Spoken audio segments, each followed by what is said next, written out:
పార్వతీపురం మండలం చినబొండపల్లి వెంకటపేట జనావాసాల సమీపంలో అడవి ఏనుగుల గుంపు సంచరిస్తుండటంతో ఆయా గ్రామాల ప్రజలు భయాందోళనకు గురవుతున్నారు. అడవి ఏనుగుల గుంపులో గున్న ఏనుగును కాపాడే క్రమంలో ఏజెన్సీ వదిలి మైదాన ప్రాంతానికి వచ్చాయని డిఎస్ఓ తెలిపారు.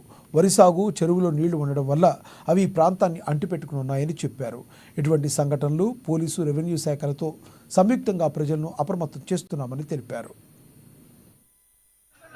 పార్వతి టౌన్ ఏరియాకి రావడం జరిగింది. సో వెంగంపేట గ్రామం ఆల్మోస్ట్ విలేజ్ దగ్గరలోకే వచ్చేసాయి. సో మా స్టాఫ్ అప్పటికి అప్రమత్తంగా ఉన్నారు కాబట్టి ఆల్మోస్ట్ పార్వతీపురం రేంజ్ స్టాఫ్ గానీ, ఎలిఫెంట్ ట్రాకర్స్, అలాగే ఇమీడియట్ గా ఎస్పీ గారికి చెప్తే ఆయన కూడా ఇమీడియట్ గా పోలీస్ స్టాఫ్, రెవెన్యూ వాళ్ళకి అదే సబ్ కలెక్టర్ గారికి కాల్ చేసి చెప్తే ఇమీడియట్ గా సెక్షన్ 144 విధించారు. ఇది ఎందుకు ఇంత ఇంపార్టెంట్ అంటే 2 నిమిషంలోనే ఖచ్చితంగా విలేజ్ లోకి వెళ్ళిపోతాయి, ఇళ్లలోకి వెళ్ళిపోతుంది. అప్పటికే వేలాది మంది ప్రజలు.